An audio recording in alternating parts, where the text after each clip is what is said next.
Text Talks. Hello and welcome to Text Talks. I'm Katie. And I'm Alex. And today I believe we're talking about mindfulness. Yes, we are. So we're going to talk about mindfulness when it first originated in the Buddhist suttas, and then how it is portrayed today, and the differences between the two. So to start off with, I'm going to ask you a question. Okay. What do you think of, Katie, when you think of mindfulness? Well, I'm looking at my mindfulness colouring book on my shelf. Mm-hmm. I think of, I mainly think of it in the West, to be honest, because it's all over social media at the moment, how to stay mindful, especially during hard times. Western courses, Western activities that you can do to stay mindful.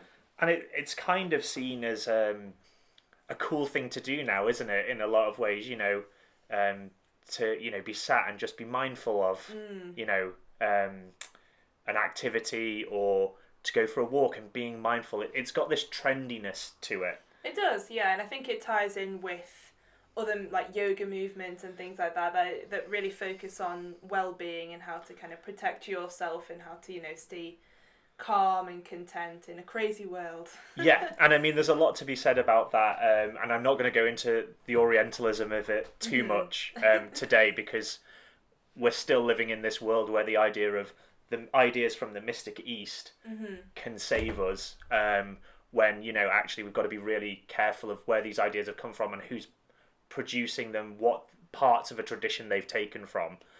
So with that in mind, I'm going to start right at the beginning of mindfulness, in the Mahasatipatthana Sutta, which is known as the Great Discourse on the Foundations of Mindfulness.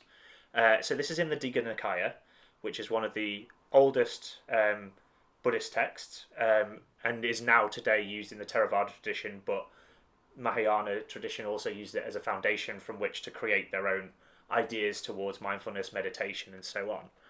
And in this text, we get a passage.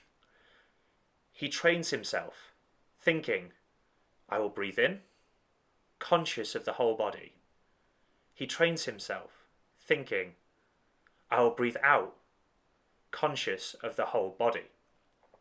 So how do you think that could relate to mindfulness? Well, a lot of mindfulness is about breathing right and focusing on your breath. Yeah, so it's a very normal activity that this text is asking us to be very focused on. A lot of people, when they think of mindfulness today, it's like, well, I'll do this normal thing, but I'll be focused on it. I will only focus on this, and the breath is the easiest one because we're doing it all of the time. Mm-hmm. Another quote from the Mahasatipatthana Sutta reads, whoever monks should practice these 4 foundations of mindfulness for just 7 years may expect one of 2 results. Either arhantship in this life, or, if there should be some substrate left, the state of a non-returner. So this is talking about mindfulness. It specifically uses the word mindfulness, but it's using mindfulness as a way of achieving enlightenment. So non-returner is referring to achieving enlightenment. Yes, so it is someone who, this is their last life. This is their last cycle of rebirth, because after that they will be blown out into nirvana. Yeah. So here mindfulness is specifically used to talk about enlightenment. That's its purpose. Its whole purpose is to gain enlightenment. And it's the same with meditation as well. Meditation today is this massive phenomena, but its original purpose was always, in Buddhist schools, to achieve enlightenment. So the practice that we perceive today as mindfulness is far removed from the reasons that people used to practice it, or traditional Buddhist schools still practice it. And nowhere is this more explicit than in the 9 charnel grounds contemplation, which is also in the Digha Nikaya. And if you're a bit squeamish, now would be a good time to mute the podcast. Oh dear. Okay. If he were to see a corpse thrown aside in the charnel ground, 1, 2, or 3 days dead, bloated, discoloured, festering, compares this body with that, thinking, this body is of the same nature, it will become like that. It is not exempt from that fate. So before I explain what that quote is about, how does that make you feel? What's your immediate response? Ew. Yeah, so what's happening here is there is a monk and he is practicing mindfulness, but in a graveyard. Mm-hmm. And the way that he is practicing mindfulness is by watching bodies decompose. Because then he's coming to this realization that his body, this thing that he's holding on to so dearly, is just the same as that bloating corpse over there. There's no difference. And so it's all about letting go of the ego. It's about anatta, not self. And so it's a very visual image, a very graphic image. But this is mindfulness. This is how, in the Digha Nikaya, mindfulness was first portrayed. It was either portrayed towards enlightenment and also in, shocking ways. It wasn't necessarily this calm, halo above the head situation that we often, if you type into Google, you see today. That is a very grotesque quotation, but it's to really get across what the purpose of mindfulness was, which was to let go of the self, which is often forgotten today. So how do you think mindfulness got from these quotes that we've just looked at to where it is today? I don't know, it's a big difference though. Yeah, it's a huge difference, but a good place to start looking is in the Vipassana movement. Now, a few of you may have heard of Vipassana. It's a type of meditation, and it started in Myanmar in the 1950s, and its focus is predominantly on breath work. So thinking back to some of those quotes that I just presented, the breathe in, the breathe out, that's what Vipassana is all about. It's about just focusing on the breath.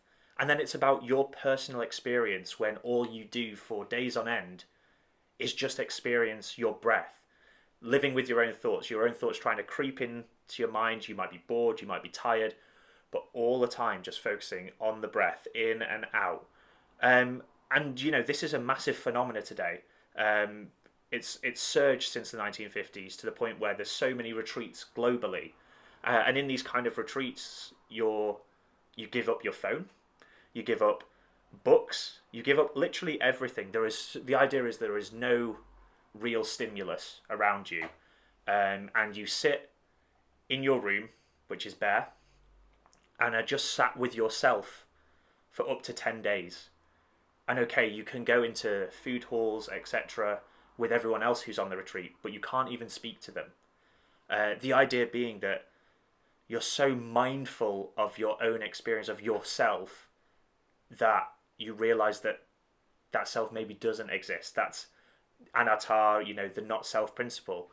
You work through so many things mentally through your breath work for that long a period that the self dissolves. So that's a good place to start looking when it comes to how mindfulness today came about.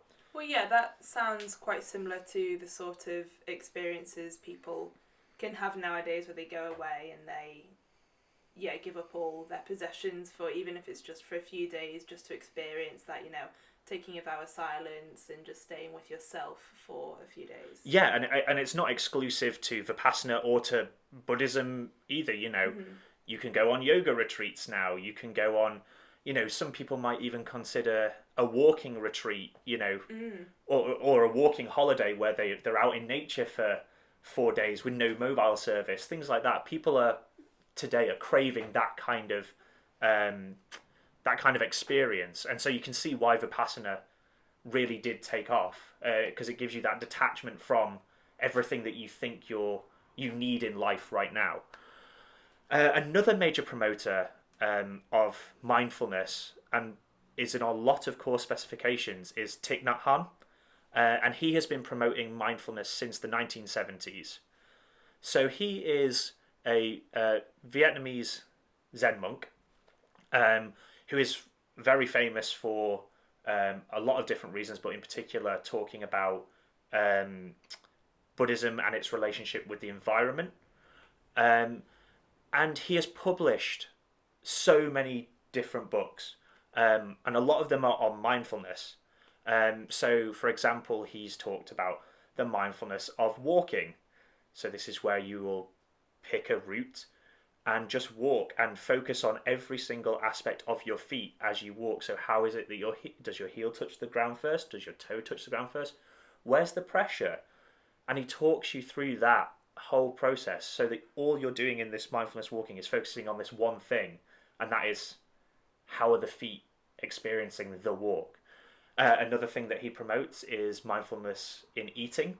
So today, obviously, we live quite fast lifestyles sometimes, and it's like quick grab something on the go because I've got to get to my sports club or something like that. Whereas he promotes the idea that we sit and you don't do anything else. You don't talk when you're eating. You just experience the food, which I think is a quote from Ratatouille, but we'll move on. But he promotes this sitting and just experiencing being with the food. You don't need all of this other stimulus. Really experience the flavour. Where has that food come from? He asks you to contemplate on everything about that food. You know, if you're eating soup, where did the vegetables come from? How were the vegetables great? Like all of these sort of things makes you really appreciate then that soup. So mindfulness is about doing just your everyday activities, but really focusing on them and taking the time to think about everything about that experience. Yeah, exactly. So think about it. At any point in your day, you've got so much stuff going on in your head. How many times have you come in from being out, put your keys somewhere or your phone somewhere, but not really thought about what you've been doing, and then 10 minutes later you're like, oh, where did I put my phone? Yeah, or when you walk into a room and you can't remember why you're in that room, and then you walk out again, and then you remember, oh, I wanted to get this, you have to go back. Yeah, and it's because we don't focus on each individual thing we're doing, because there's usually so much going on in our head, we kind of just are on autopilot a lot of the time. And this is what's often called like the monkey mind. This is the mind that runs around in your head like a screaming monkey, you know, will follow every idea, and so on. And so what mindfulness today is portrayed as is trying to just focus on singularities and have that clarity with everything you do. You know, I'd like to think that Thich Nhat Hanh, if he walked into a room and put his keys down, would remember where he put them because he mindfully put them there. It's about taking the time, which often today is something we don't do. So mindfulness is about focusing our attention on a singular activity, whether that's breathing, where we put our keys, walking, eating, and so on. So you mentioned Thich Nhat Hanh. Who else has shaped modern mindfulness? So probably the next most well-known person to shape modern mindfulness is a person called John Kabat-Zinn. And he created this therapy called mindfulness-based stress reduction therapy that is now got over 200 centres across the world. And it's basically about reducing the stress in your life by being more mindful, by focusing on singular activities, taking more for granted, you know, in each little thing you do. The little things in life are what matters, sort of thing. And he wrote this book called Full Catastrophe Living that is a, 800-page tome about what the mindfulness-based stress reduction system is about and how it works, and exercises you can do, a lot of which are sit on a chair. How does your back feel on the chair? What part of you is aching today? You know, just really bringing awareness to the little things in your life, and gradually over time you start to solve all of these bigger problems because you're not worried about them. And he talks a lot about what's called beginner's mind, and that's the idea that we should always be open to experiences. You know, a lot of times we have a preconception of how we want a situation to go, and then when it doesn't, we get upset, we get angry. And so it's about releasing that in the first place. If we don't have a preconception, you know, if I am worried about a test, chances are the reason I'm worried about that test is because of my past experiences of the test, because I'm not a beginner at it. Whereas if I can release those thoughts, release those negative connotations of taking that test, then actually the test will probably go far better because I'm not worried about it anymore, because I'm taking it like a beginner. And John Kabat-Zinn's idea of beginner's mind and in full catastrophe living is best summed up by a quote from a book called Zorba the Greek. And it goes, his way is to dance in the gale of the full catastrophe, to celebrate life, to laugh with it and at himself, even in the face of personal failure and defeat. In doing so, he is never weighed down for long, never ultimately defeated either by the world or by his own considerable folly. So this quote is about letting things go. And that's what the mindfulness-based stress reduction system is all about. It's letting go of the past, just accepting what happens to us here and now as it happens, and not worrying too much about, oh, this happened in the past, therefore this is going to happen again, or I'm worried about the future. It's about being here now, basically being mindful about your life here and now.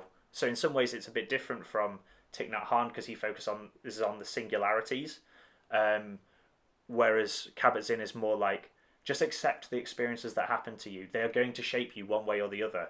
The best thing you can do is laugh about it. And other forms of, mindfulness that we have today, they're kind of everywhere.